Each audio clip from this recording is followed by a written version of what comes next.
Esperemos que hayan disfrutado de esta película larga, sin duda, pero que en su momento ya obtuvo 9 nominaciones a los Oscar, solo se llevó uno, esa magnífica Pilar, actriz secundaria.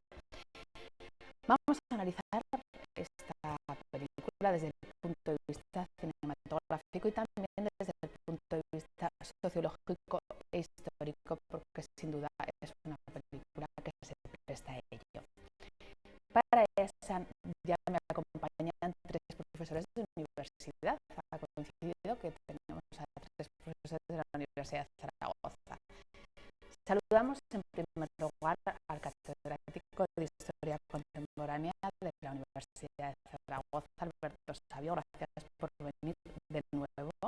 Muy bien, muchas gracias a vosotros. Estamos convirtiendo casi en habitual a nuestro profesor de filosofía de cabecera, Juan Manuel Aragüés. Gracias por acompañarnos. Muchas gracias a vosotros. Y también es la primera vez que viene, que está aquí Roberto Sánchez, que además de profesor de Historia del Arte en la Universidad de Zaragoza, es crítico de cine. Gracias por estar aquí. A vosotros por invitarme. Pues lo primero es reflexionar sobre esta película. Yo lo que voy a pedir a nuestros invitados es una primera reflexión. Hablamos con mucha distancia, son más de 60 años de un conflicto que afortunadamente pues pasó hace mucho tiempo, pero que sin duda nos da pie a poder analizarlo a través de esta película. Una primera reflexión, Juan Manuel. Pues yo lo primero que diría es que yo sigo esperando una buena película sobre la Guerra Civil Española. Porque que no se está entendiendo. No. Me parece una película pues interesante, una historia de amor bonita, unos actores magníficos, pero bueno, como documento sobre la guerra civil, yo creo que le queda mucho, ¿no? Que le queda mucho. Y desgraciadamente yo lo que reflexionaba viéndola es que el cine que se ha hecho sobre la guerra civil, no sé si estaremos de acuerdo en esto, y el cine español que se ha hecho sobre la guerra civil es un cine que no llega a transmitir o analizar realmente lo que fue este acontecimiento tan importante en nuestra historia. Probablemente si fuéramos norteamericanos tendríamos muchas más películas sobre la guerra civil y un análisis más exhaustivo. Aquí nos falta todavía. En cualquier caso, Alberto, fue una película valiente, puesto que se estrenó en 1943, se rodó en el 42, incluso tuvieron problemas porque coincidió con el ataque a Pearl Harbor de una de las escenas. Sí, y además tuvieron también problemas con los servicios diplomáticos españoles que intentaron presionar o para paralizar el proyecto o al menos para alterar el guión. Yo coincido en que es una película donde hay bastantes tópicos y además los tópicos estos identitarios que le gustaban mucho a Hemingway, está basada en la novela, están casi todos, pero también hay que decir que refleja bien algunos aspectos puntuales de la guerra civil. Por ejemplo, refleja sé yo, el papel crucial de la aviación, la intervención extranjera, refleja bien el tipo de represión en caliente, ¿verdad? Que se ve del verano del 36. La película está rodada, creo que está Sí, en el 37. en el 37, en mayo del 37. Hay algunos aspectos que lo refleja bien, pero en otros, seguro que hay ocasión de comentarlo, me parece que hay una visión demasiado utópica de la guerra civil que ha tenido luego trascendencia en la literatura, por ejemplo, anglosajona, o incluso hasta en la historia, en la historiografía, durante muchas décadas, pues prácticamente hasta los años 80. Roberto, una primera reflexión sobre esta película. Sí, en la línea de lo que están comentando, y lo hemos hablado también un poquito antes, ¿verdad? Sigue siendo sorprendente que, y a mí me sorprendió, me llamó la atención que hasta el año 1978 no se estrenara. Eso significa, ¿verdad?, muchas cosas, ¿no? Significa que más o menos tópica la película, pero seguía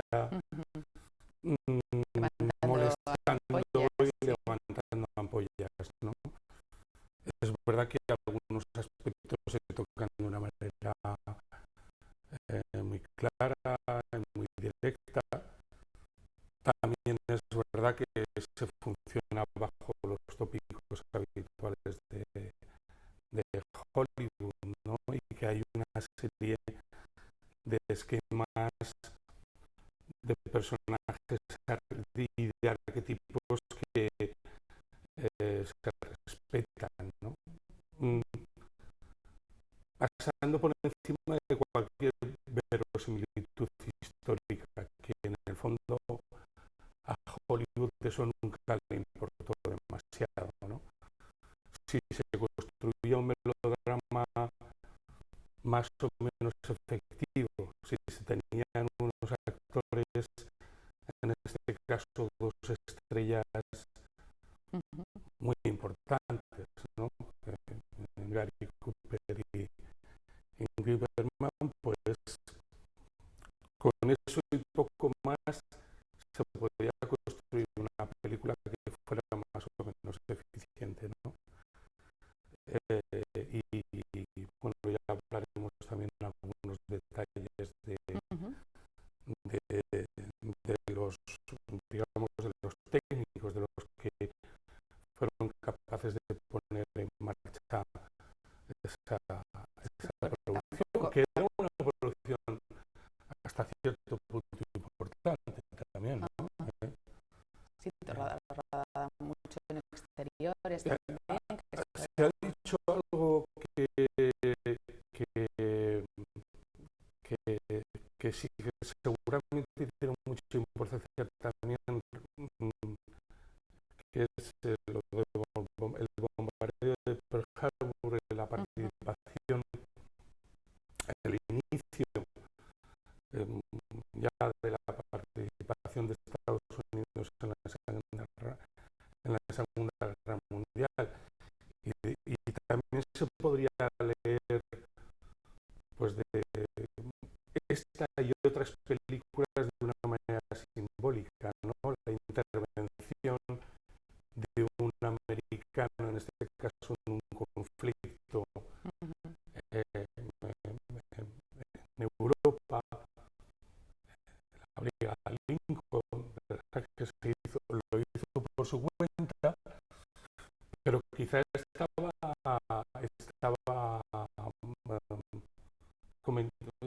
estaba apoyando también esa idea, ¿no?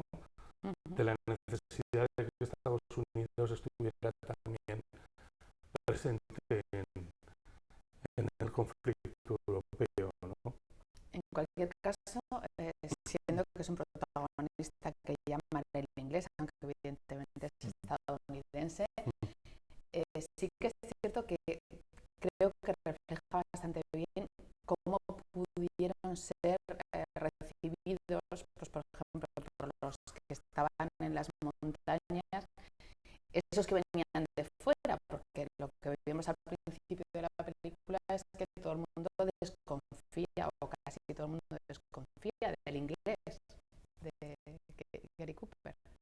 Sí, desconfían del inglés y además hay frases como muy evidentes, ¿no? En estas montañas mando yo, no mandan los generales, mando yo, que transmite algo que fue parcialmente cierto, ¿no?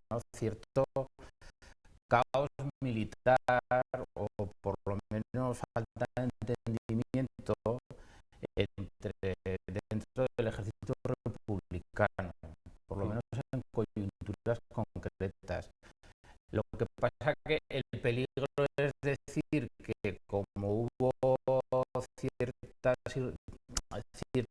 desajustes militares, pues de ahí se ha deslizado con frecuencia, bueno, el argumento de que toda la república fue caótica. Que eso nos lo transmite también buena parte de esta literatura y de esta historiografía anglosajona, historiadores como Hugh Thomas, Stanley Payne, y la república fue una experiencia democratizadora complicada, pero desde luego que no determinó en absoluto lo que la tragedia que vino después. Eso vino dado por la sonada golpista de julio del 36. Por tanto, sí que es verdad que hubo desajustes, que hubo rencillas, enfrentamientos dentro del ejército republicano, pero de ahí no cabe deducir que toda la república fue un caos que nos condujo a una España que estaba sin pulso. En cualquier caso, como comentabas, se basa en la novela de Ernest Hemingway, que fue corresponsal de guerra. El propio Hemingway también estuvo muy involucrado, como comentabais, en el propio rodaje. Dicen que fue él el que quiso que fuera Ingrid Bergman, porque al principio había elegido otra actriz, y Gary Cooper para esa pareja. Refleja bien la novela, la sensación, las experiencias de Hemingway, esta película. Bueno, Hemingway siempre fue un gran amante de España. Y como decía Alberto, se lo digan a los Sanfermines. Sí, de sus tópicos más tópicos, ¿no? Entonces, yo lo que sí criticaría, y ya lo hemos dicho, ¿no? Es la presencia de excesivos tópicos, pero sí que refleja una pasión española por parte de Hemingway. Lo que yo he hecho en falta, ya no sé si es de la novela o de la película, es una cierta aquilatación en lo que se plantea, porque Alberto planteaba la frase de estar en las montañas mando yo, ¿no? Pero hay un diálogo muy curioso entre él y la mujer, en el que ella le reprocha que dice, ahora que te has vuelto rico porque tienes 4 caballos, ya no piensas en la república. Y dices, claro, no sé, eso puede reflejar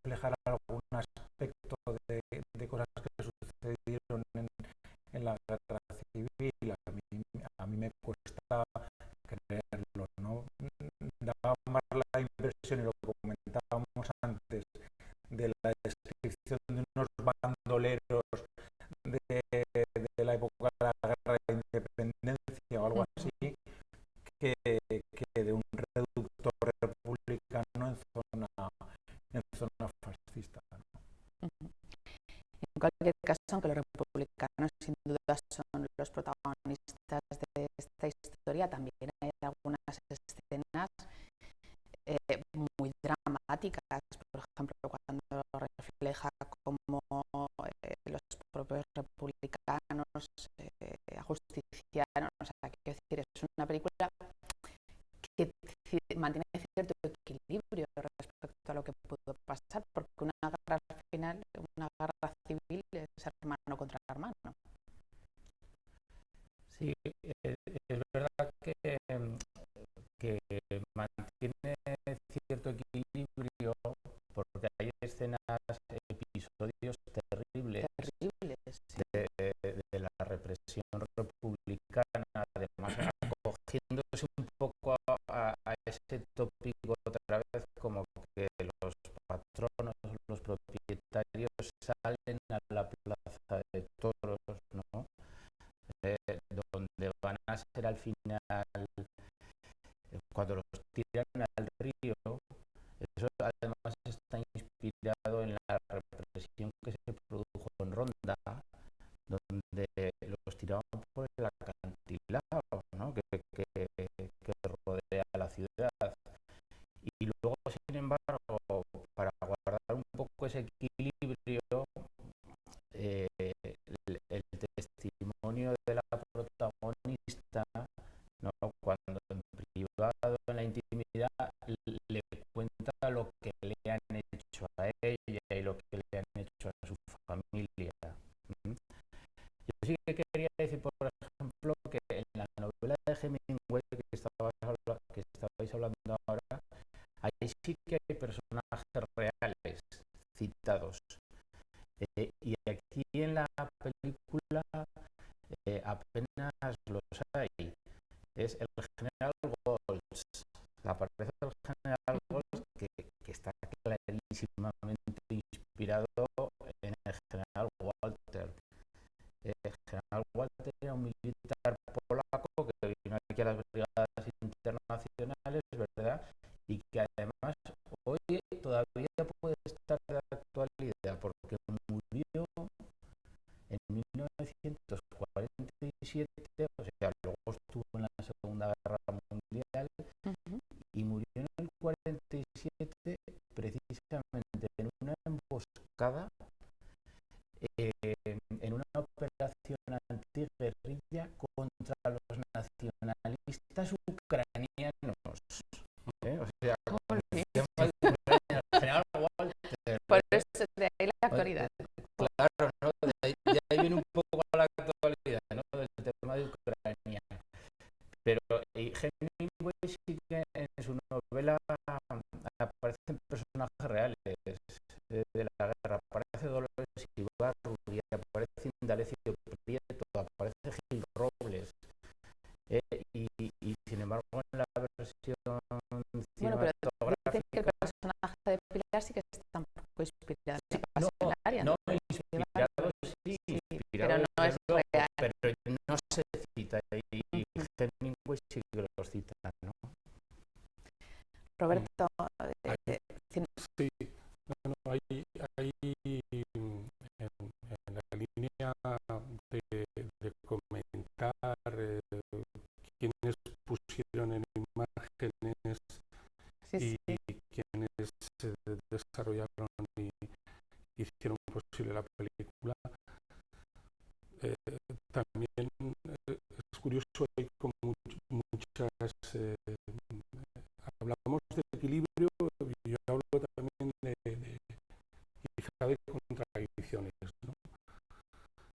En efecto, Hemingway parece que controló mucho la producción, no solo en cuanto a los actores, sino que el inicio del proyecto parece que está en manos de una de las grandes figuras de Hollywood en la dirección en aquellos años, quieras a Silve de Mil. Esto parece que no le gustó mucho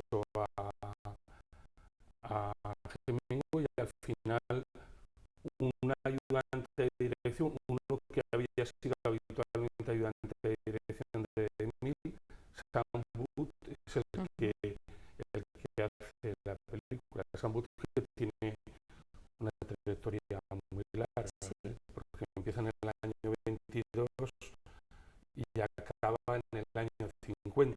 Tiene muchísimas películas, pasa del mudo pero aparte de que participó, también fue uno de los codirectores de Lo que el viento se llevó, y por ejemplo alguna película de los Marx tampoco tiene una filmografía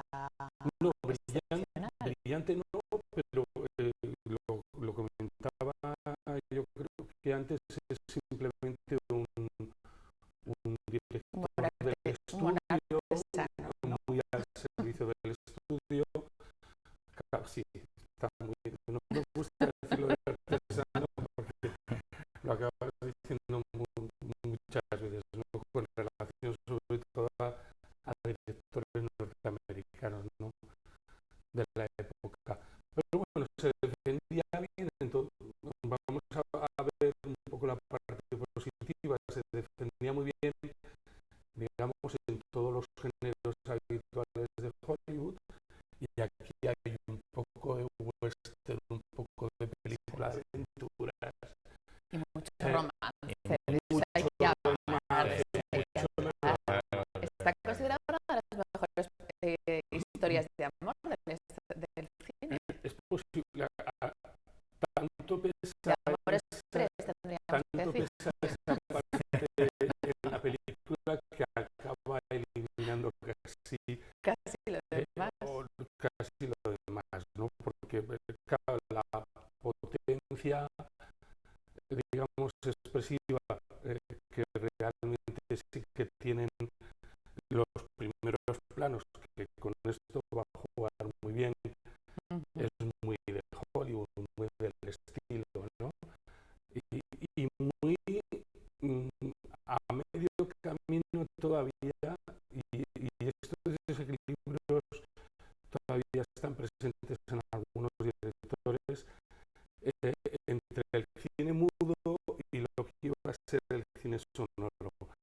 Había como todavía aquí ya se iba superando por un cierto reajuste, ¿no? Entre el lenguaje del cine anterior y lo que era ya. Estamos todavía en el año 42, 43, ¿no? Entonces hay como ciertos desajustes, ¿no? Que uno detecta más ahora que seguramente en el momento, ¿no? Por cómo va fluyendo la película.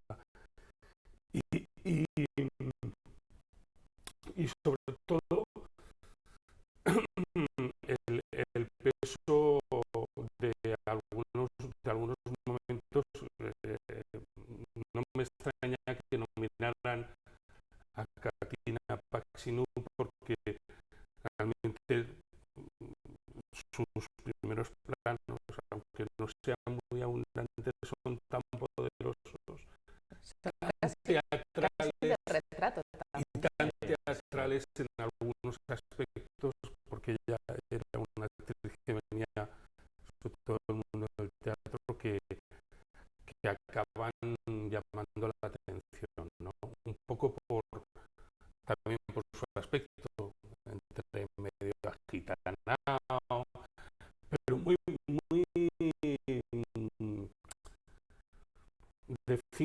parece más una fíngara que al venir del este, ¿no?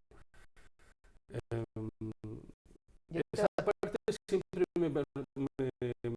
a mí por lo menos me impresiona, me sigue llamando la atención, aunque no sé si de manera positiva o negativa. ¿Me explico? Que vuelvo a lo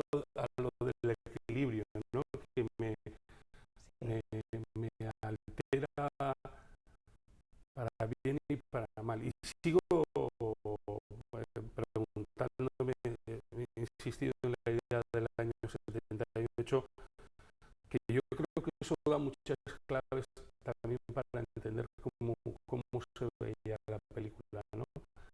Que no se estrena hasta el año 78, habla de cómo era realmente la situación española, al menos de los dirigentes y cómo se entendía lo mal que se entendía las interpretaciones que se habían hecho, ¿no? O lo bien, no lo sé, que se habían hecho del conflicto, ¿no? Y de la guerra civil, ¿no? Yo tengo que confesar que pocas veces he visto a Gary Cooper y a Ingrid Bergman tan guapísimos como están en esta película. Lo que decías, esas miradas, el flechazo que se ve en la cara de Gary Cooper cuando la ve pasar a ella. Esta española, tan poco española, pero bueno. Sí, eso siempre se critica. Lleva mucho tiempo criticándose, ¿no? Esa alta rubia de ojos azules, no verdes. Realmente es que la ves y parece una extraterrestre en relación al resto de la España.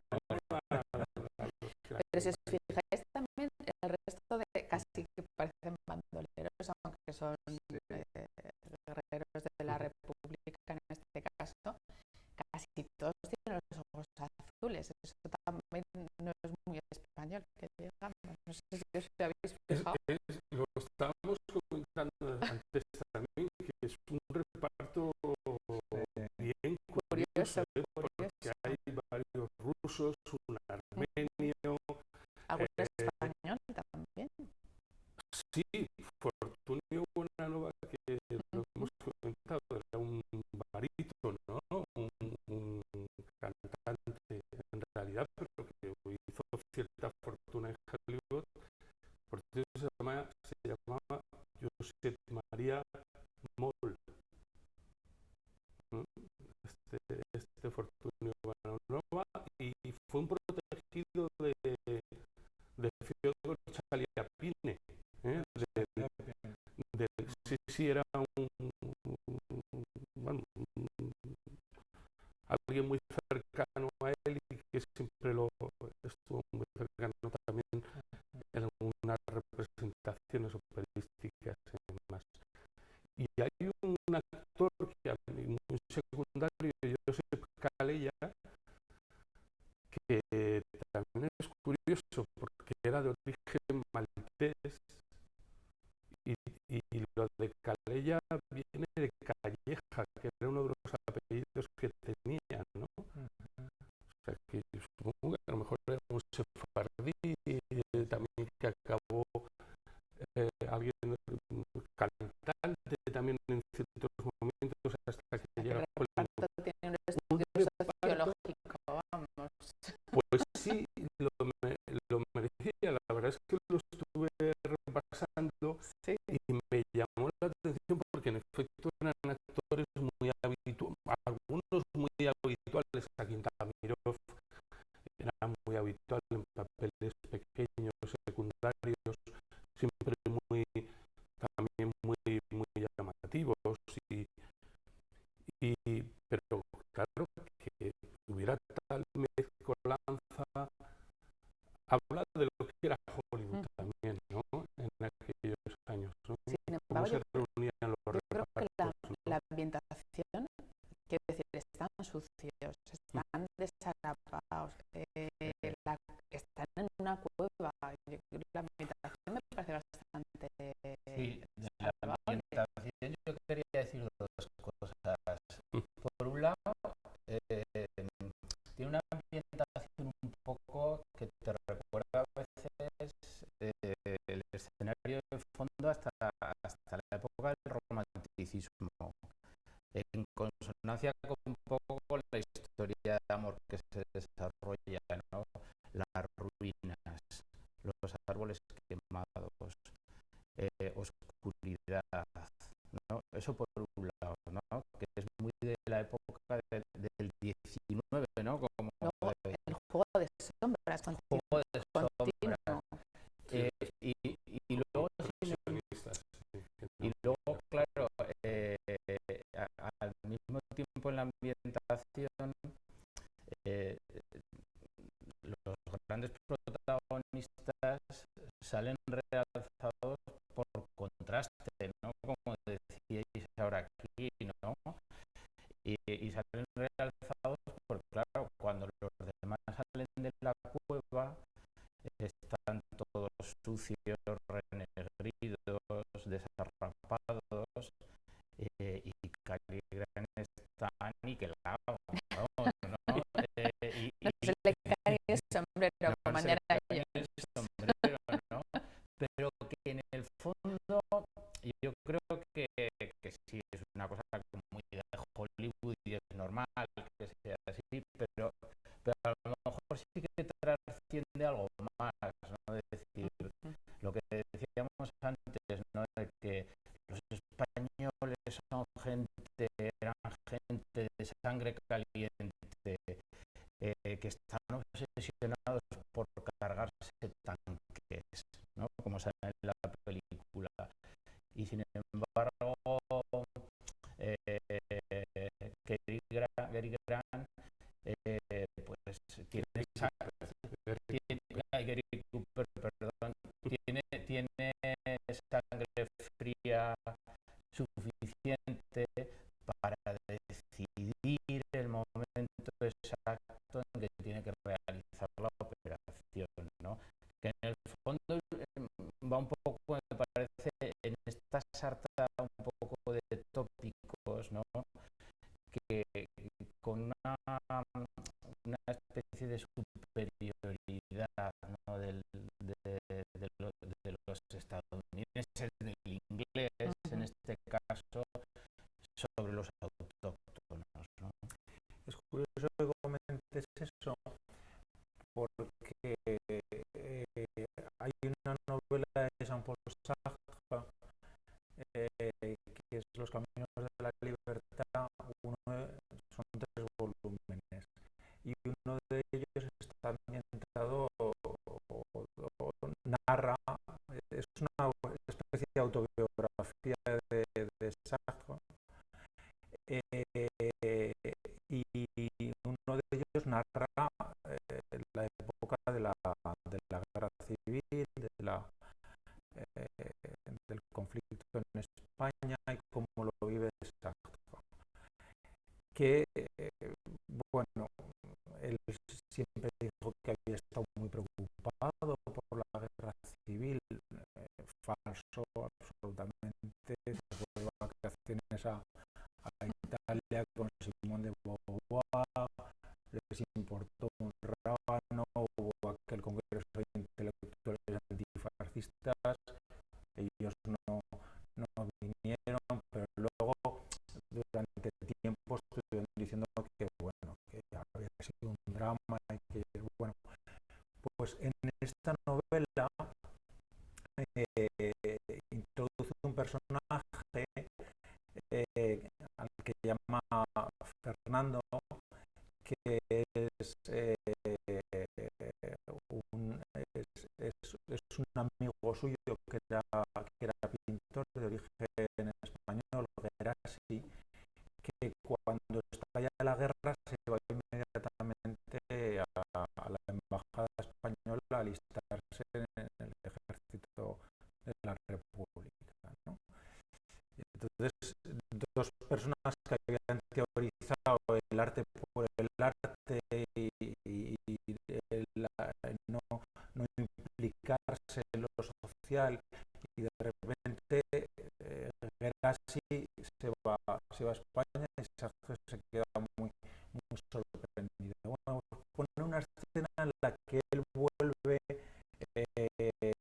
a París y es real, vuelve a Francia a buscar ayuda para la República, y se produce un diálogo entre el personaje de Sartre y el personaje de Gerasi, que a mí es una de las cosas, yo que he estudiado bastante a Sartre y le tengo cariño, ¿eh? Sin embargo me parece despreciable ese diálogo, porque le pregunta a Sartre, bueno, ¿y por qué vas a volver a España sabiendo que la guerra está perdida, ¿no? Entonces dice, bueno, pues porque contra el fascismo solamente cabe luchar. Si hay una ofensiva fascista, lo único que podemos hacer es luchar contra ella, aunque sepamos que vamos a perder. Y luego se produce un diálogo en el que cuando el otro habla de la guerra, dice exacto, le brillaban los ojos, tal, y la conclusión que sacas es que, claro, el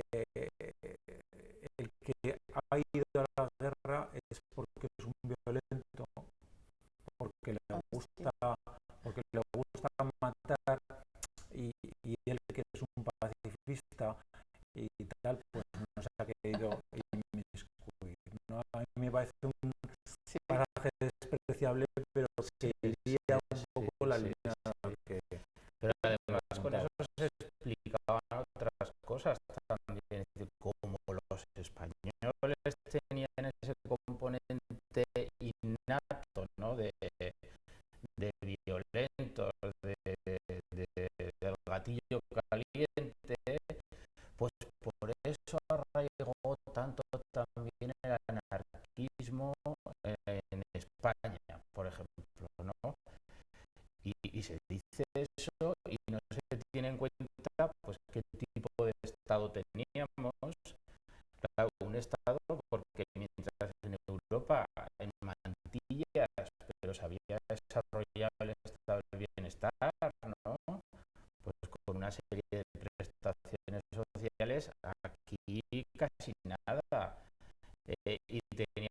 Y mientras en Europa, por ejemplo en el Reino Unido, se negociaban reformas laborales, se iban concediendo,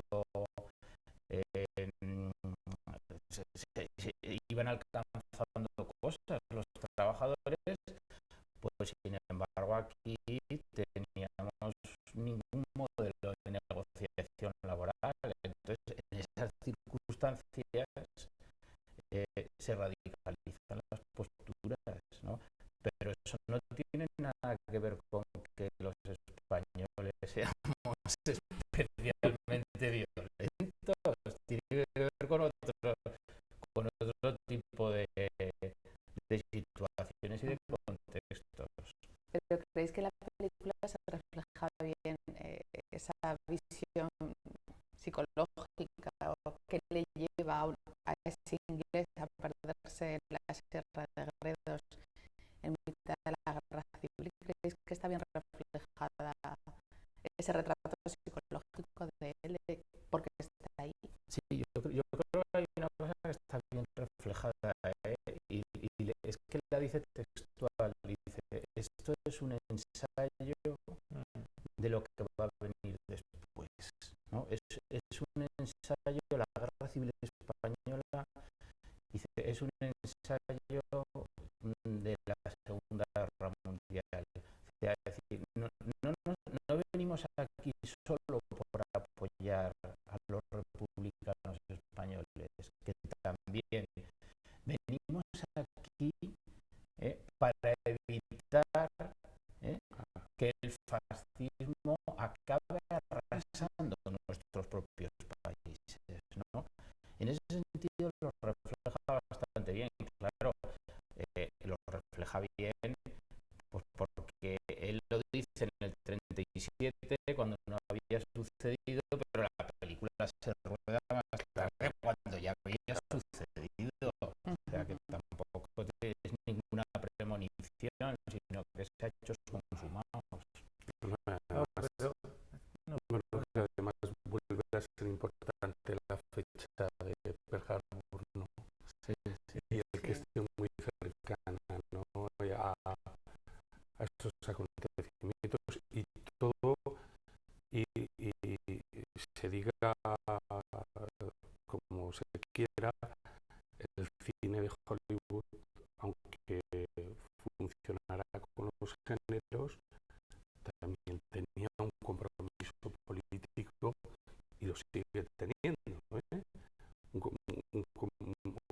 mensaje más o menos oculto, más o menos directo, pero que habla de las intenciones también de ese país, ¿no? Que ya empezaba a ser hegemónico, ¿eh? Bueno, con el conflicto que tenía, pero sus pretensiones eran evidentes, ¿no? Desde que había acabado la Primera Guerra Mundial, su papel, digamos, en el global era cada vez más importante, ¿no? Y desde luego, bueno, hay una idealización, hemos comentado, ¿no?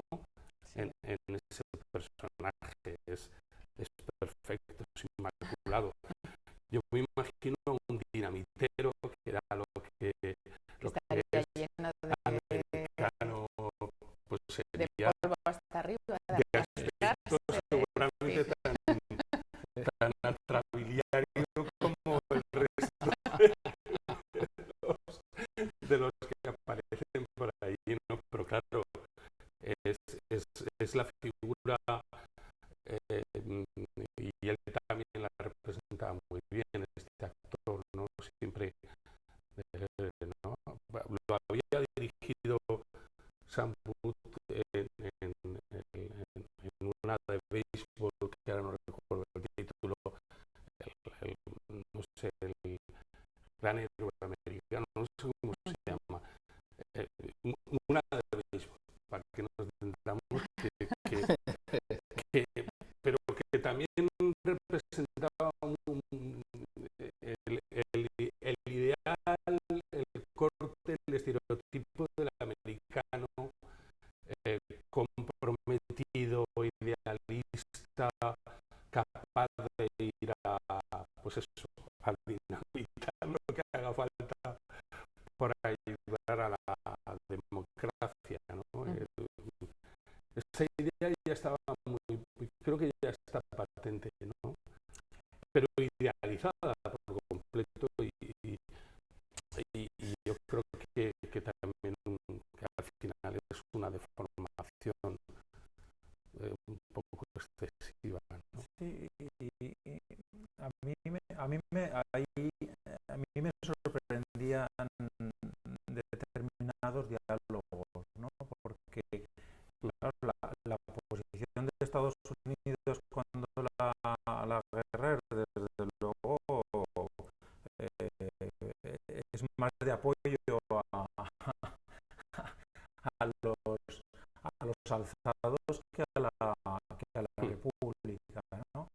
Entonces, el discurso de la película, en el que incluso, no sé si recordáis, que en un determinado momento habla de los comunistas y habla de la Unión Soviética, ¿no? Que a mí me parece, igual ahí se puede enlazar con la intervención de Estados Unidos en la Segunda Guerra Mundial, en el mismo bando que la Unión Soviética. Igual había que justificarlo de alguna manera y decir, bueno, es que los rusos ya estaban, los soviéticos ya estaban ahí en España defendiendo algo que nosotros también tenemos que defender, que es la democracia y tal. Entonces, a mí el discurso sí que me parece un poco sorprendente hacia la sociedad americana, por ese posicionamiento tan claro hacia una república, pues que también está apoyada por la Unión Soviética, y que se haga mención a los comunistas. Eso a mí me resultó sorprendente hacia una sociedad que, bueno, pues que desde luego, como institucionalmente, en absoluto había apoyado a la República Española, sino todo lo contrario, ¿no? En cualquier caso, también tiene una visión casi toda la película, no solo porque el título está basado Eso es en, para mí, no lo de mental. en el poeta, en John Donne, como decía antes, el poeta metafísico, que habla de cualquier muerto me afecta porque forma parte de la humanidad, pero cuando él se queda, evidentemente, para morir ahí, le dice a ella: yo ahora vivo por ti, somos uno. Sí, No hay nada. sí, este tema a mí de lo de... No le gusta la parte sí, metafísica. él me va... Soy muy mal. A ver, acierto sin duda que yo, ¿no? Es que a mí me interesa, por ejemplo, en este tema de la muerte, ¿no? La reflexión, en realidad la reflexión sobre la vida, pero en circunstancias extremas, ¿no? En circunstancias extremas, en la víspera de la muerte, ¿no? Podemos decir, ¿no? E incluso a mí me interesa mucho que sale de refilón el tema del suicidio. Cuando se lo plantean, ¿no? Esto es una constante en la obra de Hemingway. De hecho, él se suicida. Y lo que dice Robert Jordan, el protagonista, es, si se quiere, un precedente de lo que va a suceder 20 y tantos años después. Es más, el padre de Hemingway también se suicidó. O sea, que este tema, él lo tiene, la novela parece, está bastante presente, ¿no? Y en la película está menos presente porque es Hollywood y tiene que ser de otra manera, pero sí que hay esa concesión, ¿no? Pero a mí la parte de la película que más me ha gustado es esta, ¿no? Es decir, es la reflexión sobre la vida en circunstancias tan terribles, ¿no? Todos asumían que podían morir donde era importante pues la camaradería, la lealtad, ¿no? El tema de la traición, ¿verdad? Siempre está ahí, ¿no? Dentro del grupito, ¿no? Sí, y esa parte me parece, fíjate que esa es la parte para la que mejor ha pasado el tiempo de la película, porque en otra, en lo que es el contexto que estamos hablando, a mí me parece que ahí sí que se nota el paso del tiempo. Sí, hay un aspecto que refuerza quizá eso, que también está en el juego de equilibrios que plantea al principio, que es, tú lo comentabas, funciona muy bien en algunos momentos con metáforas que son metáforas visuales, en realidad, con mucha fuerza, ¿no? Quizá el lenguaje de los soviéticos algo también habían visto algo, ¿no? Y de eso sí que hay algo también, ¿no? De poesía, que a lo mejor está pensada más para despistar y desviarnos de los temas, digamos, políticos y sociales y cargar más en los éticos y en los morales, ¿no? De una manera muy difusa, ¿eh? No se puede decir estos planos son para esto para... Pero yo creo que estaba también dentro del lenguaje muy típico. Y yo no sé, no lo he comentado antes, el peso que el guionista, el que al final adapta la obra, Dudley Nichols, que es un hombre con mucho prestigio en Hollywood, que ha hecho guiones, yo que sé, pues me acuerdo de La fiera de mi niña, por ejemplo, pero también Las campanas de Santa María. Va jugando con un poco con un hombre todoterreno también. Aunque siempre se lo identificó con posturas progresistas, pues trabajó mucho con John Ford, por ejemplo. La diligencia también es un guión en el que él tuvo mucho que ver, ¿no? Y luego hay otros, participaron otros guionistas, y yo no sé hasta qué punto eso fue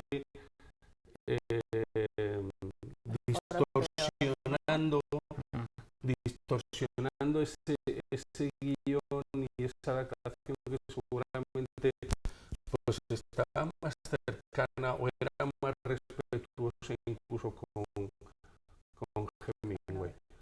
Yo no sé si tuvieron algún éxito al final las gestiones, no mucho, pero alguna presión en las gestiones de la embajada española, ¿no?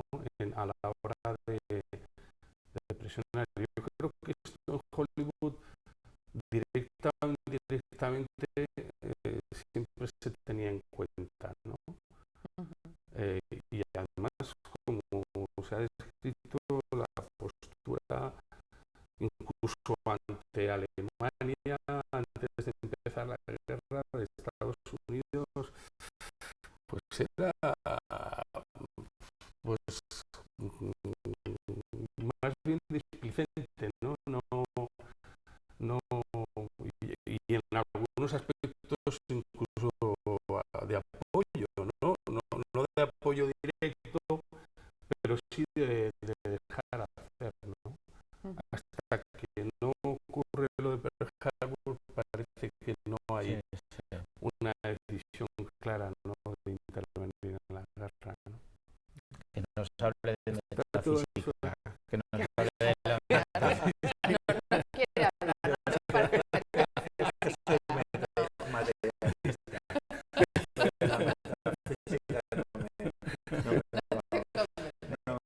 no lees poetas metafísicos. ¿Quién no leemos poetas metafísicos? Hombre, sí que hay un elemento con el tema de la muerte, que la idea de compromiso, ¿no? Que está constantemente sobrevolando la película, ¿no? Como Gary Cooper tiene muy claro que tiene una misión que realizar, que tiene un compromiso. Yo creo que eso incluso se manifiesta en sus dudas iniciales, aunque parece que hay un flechazo inmediato con Ingrid Bergman, pero que como que se retiene pensando, bueno, ¿yo dónde voy a estar dentro de 2 días? Incluso se lo llega a decir, ¿no? Se lo llega a decir, ¿no? Entonces, esa idea de que mi vida no me pertenece solo a mí, sino que mi vida está al servicio de una causa, y pues al final me quedo para proteger vuestra por amor, pero también por compromiso político, ¿no? Entonces es una metafísica muy política la que aparece en la película. Y a veces hay un poco también de metafísica pasada por el tamiz otra vez de los tópicos españoles y a veces se convierte en simple superstición, ¿no? La importancia de la superstición, ¿no? Que te he leído la mano, que hay que escupir en el puente. Sí, que no le quieres, pero que le has leído. Esto está pasado por Hemingway y todo. De todas maneras, no me resisto a que ahondemos en esa parte de la historia de amor. De hecho, la semana pasada Antón Castro casi me da el beso aquí, hablando de esta película, casi me da los besazos que le da Gary Cooper a Ingrid Bergman. Esa manera de cogerle del pelo, todo el pelo que está omnipresente en toda la película. ¿Os parece una buena historia de amor, una historia bonita y más o menos creíble?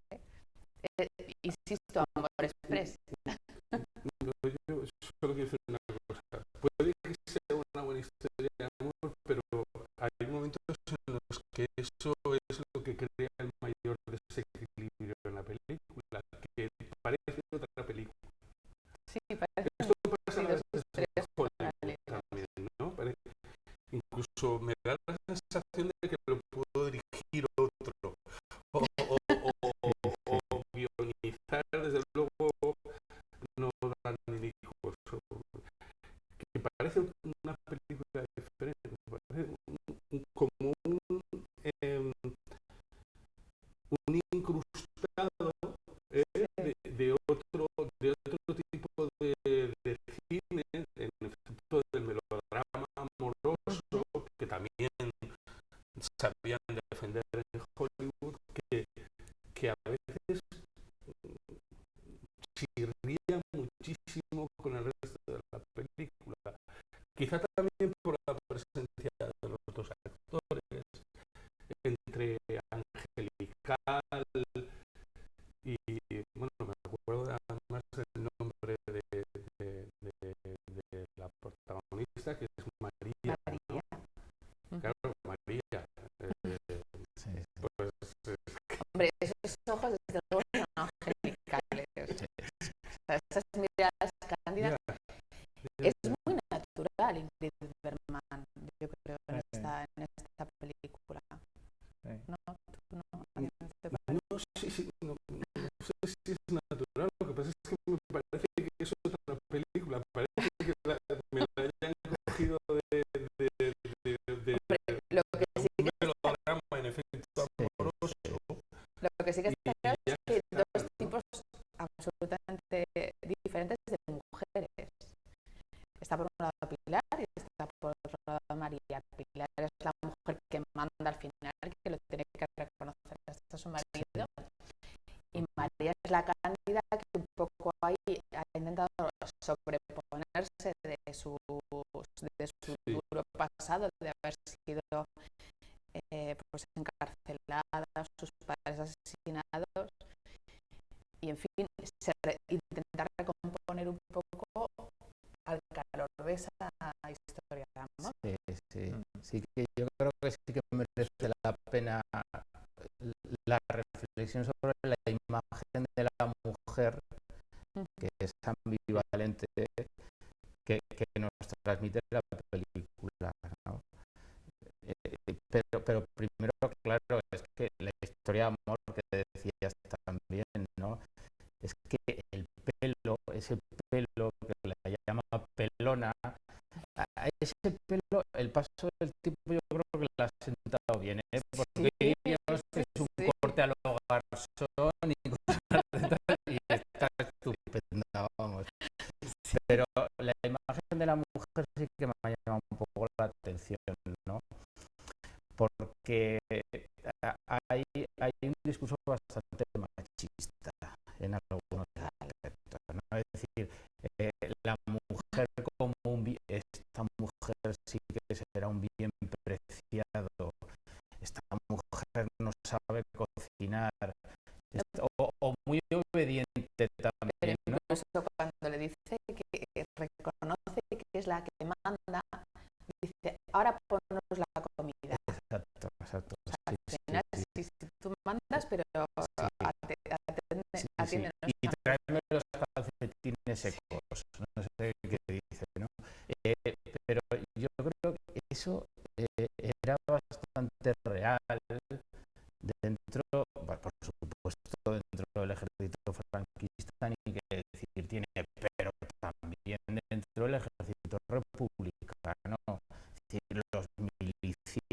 que podían estar abiertos o las autoridades republicanas que podían estar abiertos a otras cuestiones, ¿no? De proceso de democratización, de otro tipo de conquistas sociales.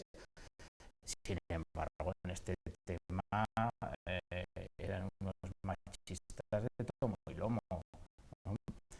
Y por eso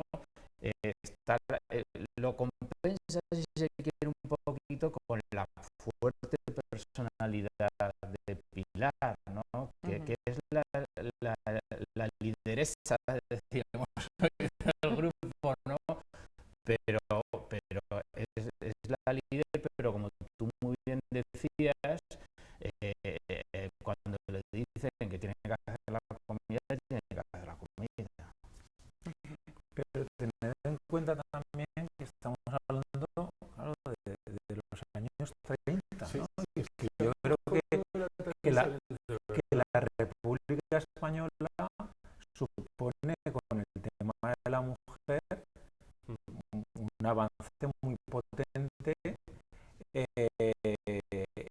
y que aparecen en primera fila de la política española nombres de mujer, cosa que no sucede en otros países, ¿no? Entonces, el tratamiento de la mujer en la película, aun con esos tópicos, sobre todo en Ingrid Bergman, ¿no? Pues lo de los calcetines, los zapatos, está ahí, bueno, pues el amor puede sobre cualquier otra cosa en esa cuestión, ¿no? Pero el papel de Pilar, yo sí que, aparte de ese gesto que le dice, vete, tráenos la comida, que yo creo que es el gesto final del que se siente ya desautorizado por completo, ya no tiene el poder, que bueno, pues yo voy a demostrar que sobre ella todavía mando en la relación hombre-mujer, ¿no? Pero está claro que el poder político en esa cueva lo tiene Pilar, ¿no? Porque cuando decide lo del puente, es ella la que dice, ¿qué piensas? Yo estoy a favor del puente, ¿tú qué piensas? Y además y acaba todos con menos Pablo, menos el marido. Todos sabían que la que mandaba era Pilar, que hasta ese momento no se hace palabra, pero era así. Y Gary Cooper le pregunta a ella, ¿tú cómo ves la...? Entonces yo creo que hay una expresión bastante acertada del papel político que algunas mujeres llegaron a desempeñar en la República. En el caso de que luego contrasta con 40 años de silencio después. Sí. No, yo estando de acuerdo con lo que dice Juanma, sí que veo un avance muy importante de la mujer durante la República, sobre todo en cuestiones políticas, en el acceso al sufragio universal, ¿verdad? De verdad. Lo que pasa es que tengo más dudas de que realmente cambiasen las relaciones de vida cotidiana. No, eso Esto es un poco seguramente a lo que me refiero, ¿no?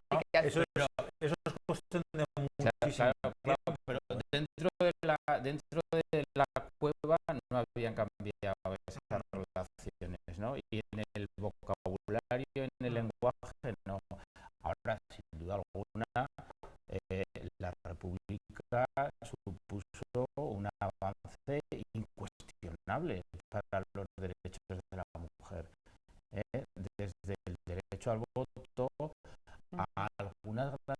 figuras incluso que aleccionan a la tropa. Dolores Ibárruri y pocas más, hay que decir, ¿no? Pero aparecen grandes personalidades, ¿no? Victoria Kent, Clara Campoamor, etcétera, ¿no? Es un paso importante, pero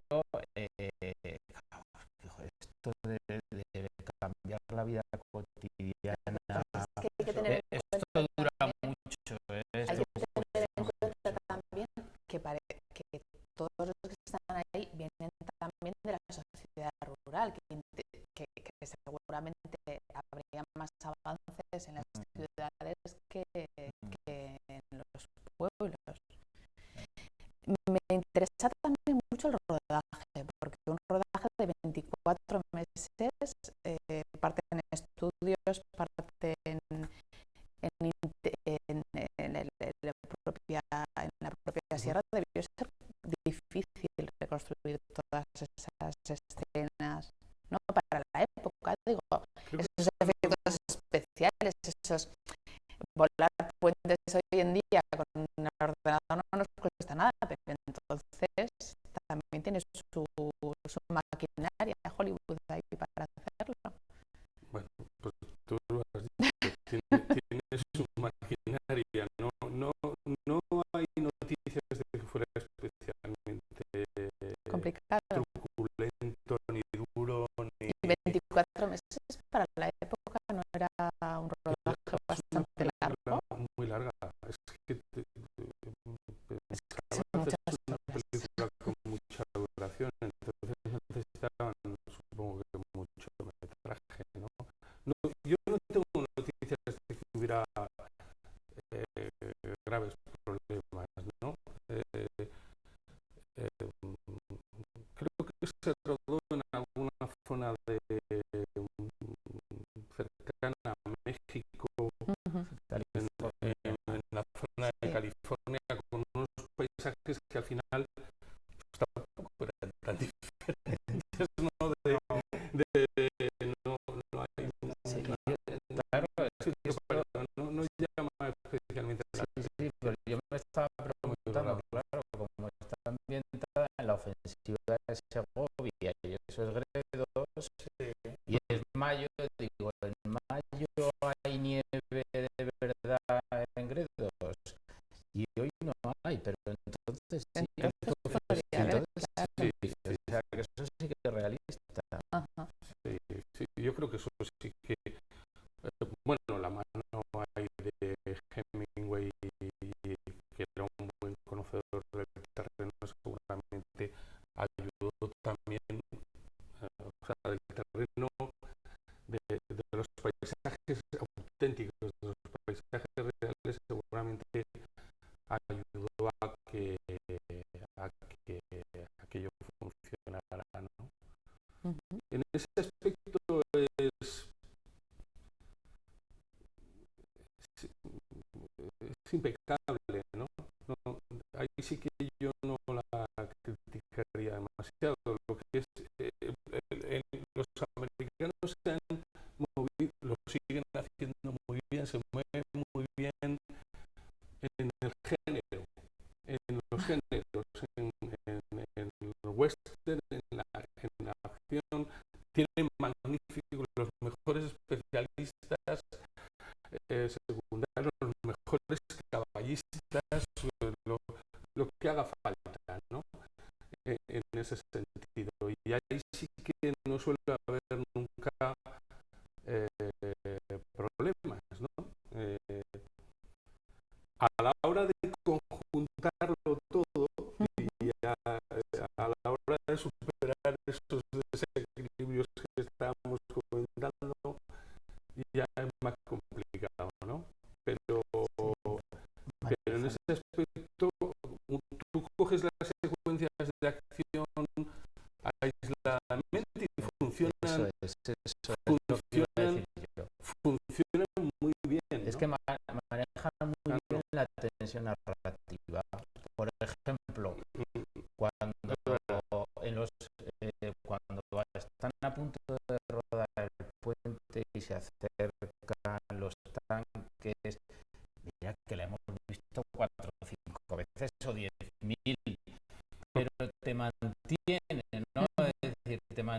la televisión juega muy bien con el tempo, ¿no? Y eso lo hacen estupendamente.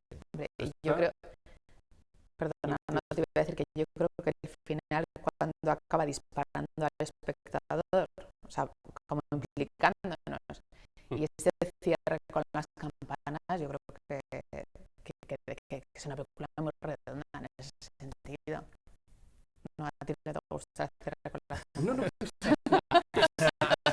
Me miras como... Pero no digo, lo que pasa es que las películas no dejan de ser un conjunto, ¿no? Y a mí en esta siempre me ha llamado mucho la atención y me sabe malo decirlo, ¿no? Otra vez, pero es lo desequilibrada que resulta, ¿no? En muchos aspectos, ¿no?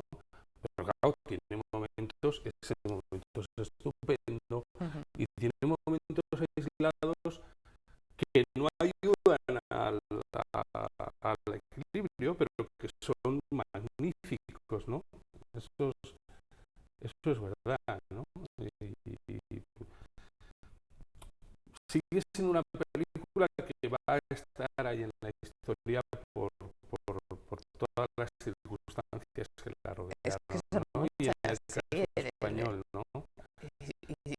Y por el hecho de rodarla en esa época, pero me gustaría acabar, eso sí, con la reflexión que ha hecho Juan Manuel al principio, de ¿creéis que se han hecho pocas buenas películas sobre la guerra civil, tanto en España como en Hollywood? O como, bueno, que en Loach también hizo una, que no era de Hollywood. ¿Qué opinas? Bueno, tú ya has opinado que no. Que estás esperando. ¿Hay alguna que te guste especialmente? Ninguna. Y algunas me parecen especialmente deplorables, como libertarias, ¿no? Esa película en la que la Victoria Abril, que se convierte ahí en una especie de medium, me parece una trivialización tan poco afortunada de un episodio muy dramático de nuestra historia, y tan maltratado además. Es que hemos estado 40 años comiendo basura con respecto al tema de la guerra civil, y ya es hora de que hagamos un análisis serio, riguroso, y que no nos encontremos con lo que nos encontramos desgraciadamente, ¿no? Que hay historiadores neofascistas que están lanzando también infundios sobre lo que fue la República y lo que fue la guerra civil, ¿no? Entonces, en ese sentido, las películas que he visto, diría que la que menos me desagrada es la de Ken Loach, la de Tierra y Libertad, y aún así tampoco me acaba de gustar, porque yo creo que bebe de una cuestión política. Este es un análisis muy personal, ¿no? Las películas sobre la guerra civil, los que suelen aparecer mejor son los anarquistas. ¿Y por qué? Porque ya no hay. Porque ya no hay. Claro, poner bien a los comunistas, poner bien a los socialistas, poner bien, pues, pero claro, anarquistas como ahora, pues no hay un referente político claro, pues es muy fácil alabar, cuando yo creo que un análisis del papel dentro de la República, de anarquistas, comunistas, socialistas y tal, pues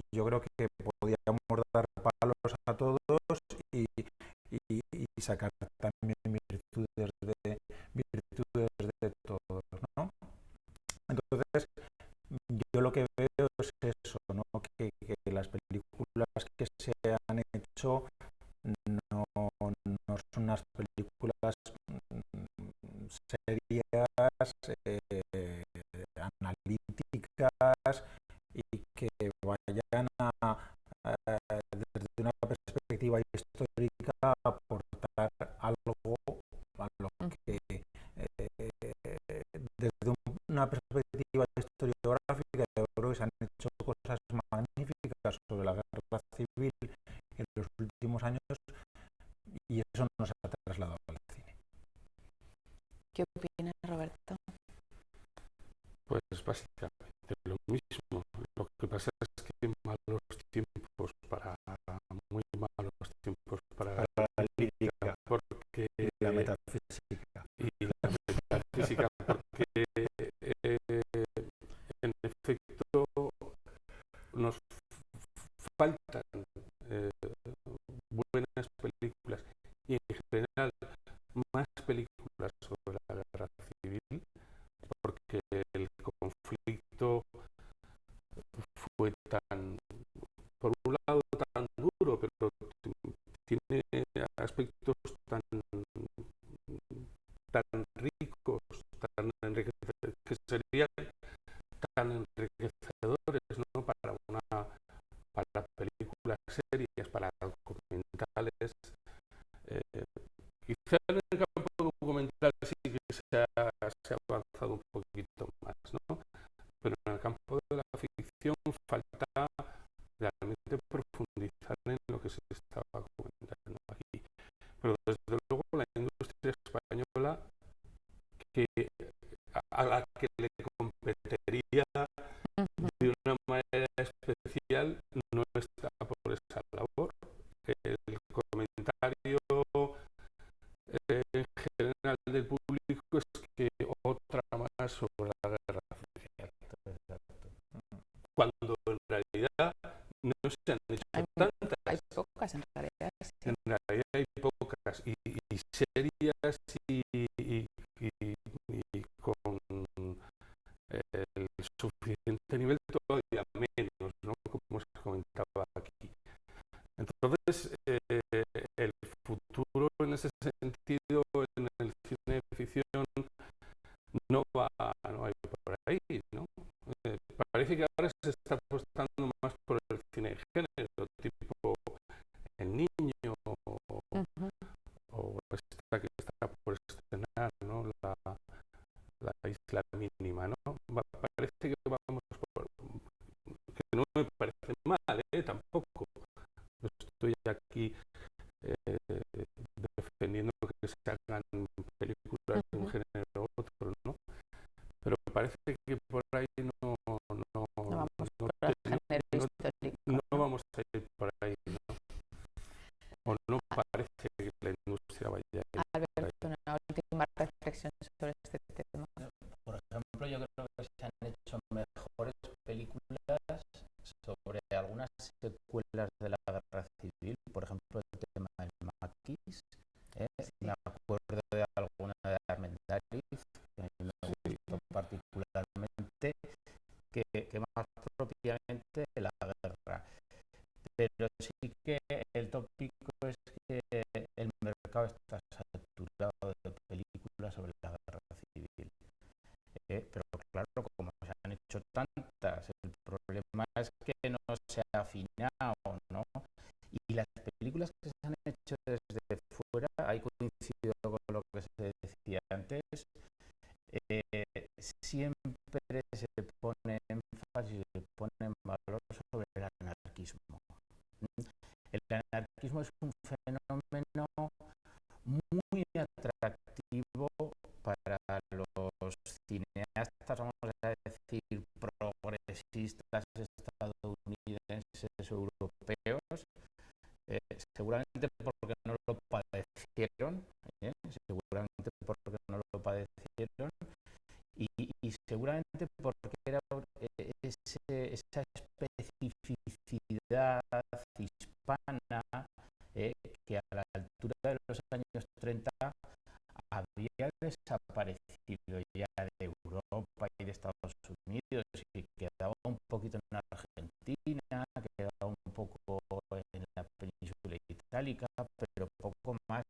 Pero a ellos les resulta, a Ken Loach, por ejemplo, les resulta Fascinante, bueno, ¿no? fascinante, ¿no? Y cinematográficamente puede que funcione, pero no refleja realmente el trasfondo de la guerra, ni refleja a los sectores republicanos, pues a las grandes figuras de la República, a una Azaña, a un Jiménez de Asúa, pues a un Fernando de los Ríos, esta gente que apostaba por otro modelo de república que no es el que aparece en las películas de la guerra. Pues no tenemos tiempo para más. Ha sido un placer estar en tan buena compañía. Espero que ustedes también hayan disfrutado. Volveremos a contar con estos contertulios si les apetece.